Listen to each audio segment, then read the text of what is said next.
So I didn't grab little screenshots to show you for this, but and I forgot to add him to my list because I how did I forget? When I made the list, it just didn't occur to me, and it occurred to me when I was talking about poetry. Obviously, I love Edgar Allan Poe. Obviously. Um, so he's been extremely influential, like short story and poet in my life, especially because like he's always around. He's always around because of the stuff that I like.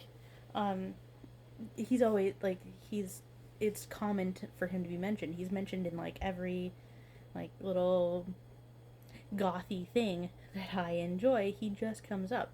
So even if I didn't like him, which would be crazy, right? But like if I didn't like him, I would he'd be around all the time, still influential.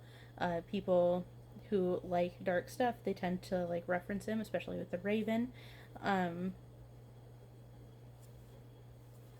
but luckily for me, I do really enjoy his work. So I do love the Raven, obviously. Annabelle Lee is my um, I don't know. It's probably tied with the Cry of the Children by Elizabeth Barrett Browning as my favorite poem. Annabelle Lee is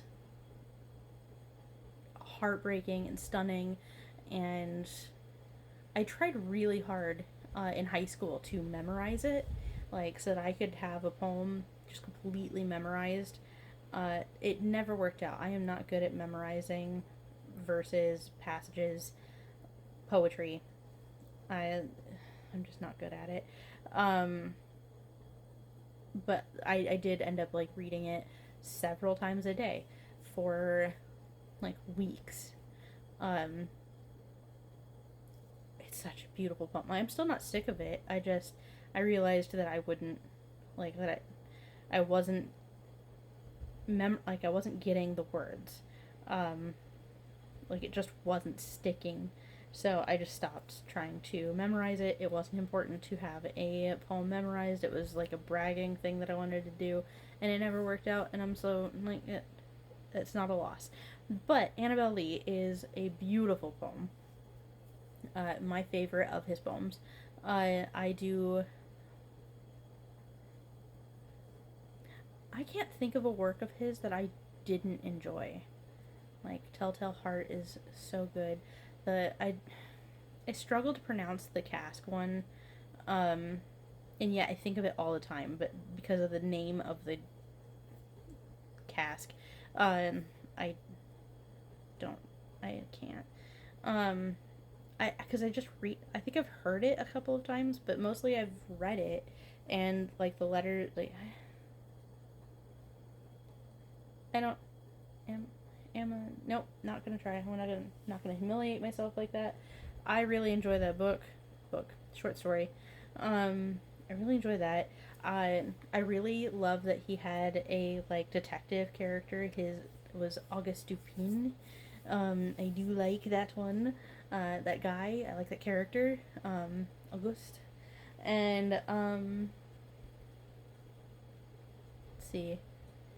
I don't know. I've always wanted to go visit his grave too. I know that it's like so touristy. I know, but I want to so bad. Um, I know that there's a huge mystery about his death, and because every time I've brought up like to teachers and stuff that I liked Edgar Allan Poe, they would tell me about that, because I guess they were trying to relate, and they thought that was exciting and interesting, and it is interesting, but it's not the most interesting thing. I know he had like a I don't know. I don't know about his personal life and being like super into that part of him, uh, because I know a little bit more about his personal life and I don't. But it's I don't even want to go there. But I do love his works. His works were incredible. I still think about them. I think about them often because they're in they're like referenced in like most of the stuff that I like. Um,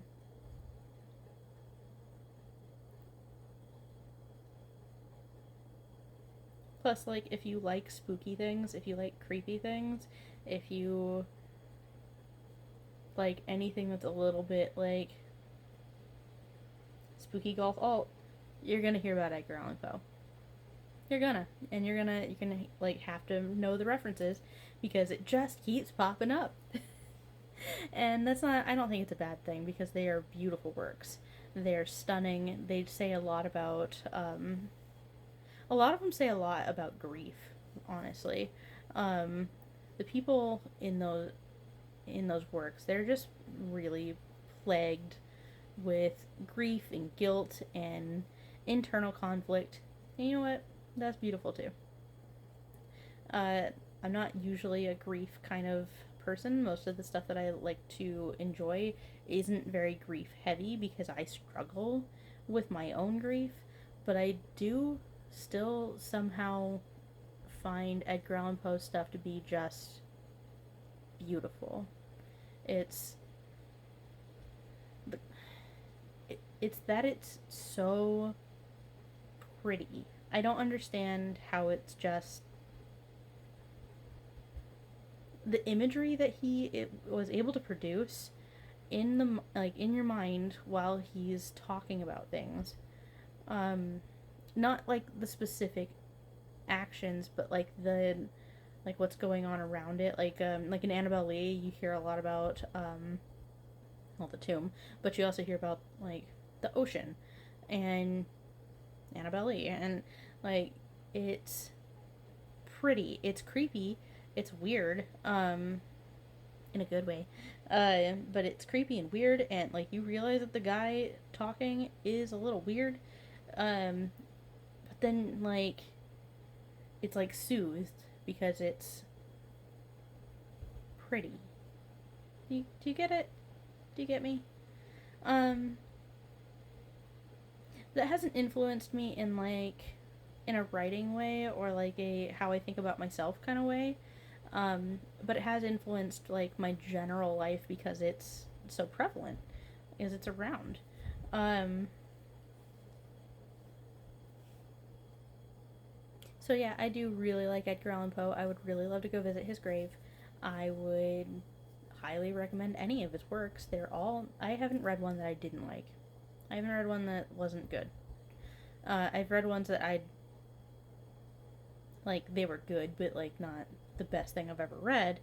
Um, but like some of them are incredible. But also, you've probably already read it because it's Edgar Allan Poe. So I'm gonna move on to the next book. The next one isn't classic, so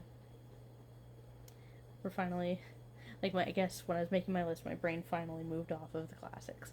So I guess we're done with the classics portion of my list of influential books for like books that were influential to me. So yeah, I do love Edgar Allan Poe. I don't. Why didn't I list him? You know who else I didn't list? I didn't list 2000. No, 10,000 Leagues Under the Sea, and that was one of the first classics I ever read. And one scene still sticks with me with the where they're by the like volcano area and the big. Yeah. I don't remember a lot about it. That's probably why it's not on my list. But that scene, that I like that scene. Um, but yeah, this one was about Edgar Allan Poe, and I do love him. I do love his work.